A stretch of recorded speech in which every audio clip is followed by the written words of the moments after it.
ஓம் நம சிவாய. அண்ணாமலையார் கரோபுரம், அண்ணாமலையம்மன் தாய் கரோபுரம், நாகாத்தம்மன் தாயை போற்றி. ஓம் நம சிவாய.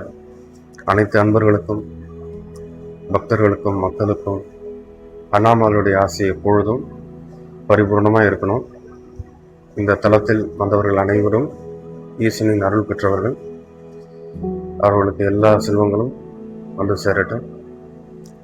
அனைவரும் சப்ஸ்கிரைப் செய்து கொள்ளவும். நம சிவாய. இன்னைக்கு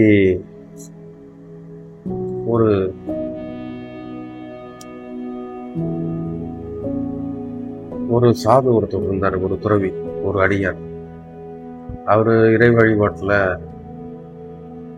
தொடர்ந்து ஈடுபட்டு ஒரு ஞான பாதையில், ஞான மார்க்கத்தில் இருக்கிறார். அவரிடம் எல்லாரும் ஆலோசனைகளும் அருளும் பெற்று செல்வாங்க. அப்படி இருக்கும்போது அன்று ஒரு வாலிபன் இது போல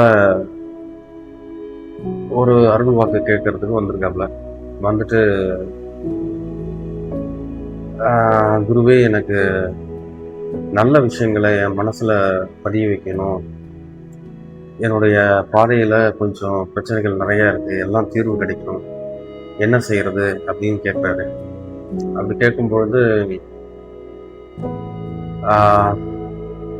தண்ணீர் எடுத்துட்டு வா அப்படின்னு சொல்றாரு.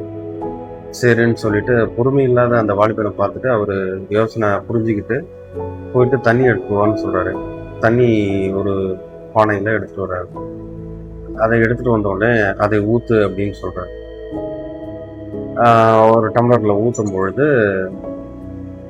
ஊத்துறாரு, நிரம்பிடுச்சு. ஒன்றும் ஊத்துன்றாரு.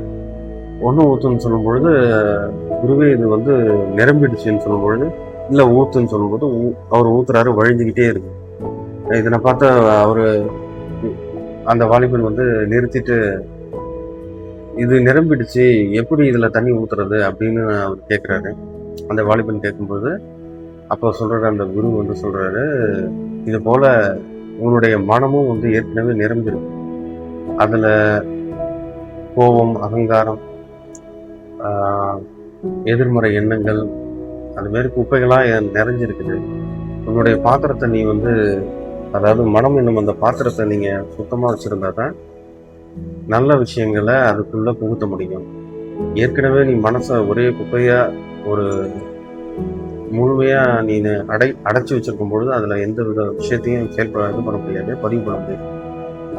அதனால் முதல்ல உன்னுடைய மனசை முழுமையா சுத்தம் பண்ணணும். எதிர்மறை எண்ணங்கள், அகங்காரம், பொறாமை, பேராசை, காமம் மற்றும் இதர எதிர்மறைகளை அகற்றிட்டு நல்ல விஷயங்களை உள்வாங்கி அதெல்லாம் செயல்படுத்தணும். அப்பதான் நம்மளுடைய மனம் அது ஏற்கும். மனசை சுத்தமாக வச்சிருக்கணும். எப்பொழுதும் நல்ல விஷயங்களுக்கு மட்டும் அதுக்கு இடம் கொடுக்கணும். அதை அப்படி இருக்கும் பொழுது நம்மளுடைய செயல்பாடு சிறப்பாக இருக்கும். ஓம் நம சிவாய. அண்ணாமலையார் கரோபுரம், உண்ணாமலை தாய் கரோபுரம், நாகத்தம்மன் தாயை போற்றி. ஓம் நம சிவாய.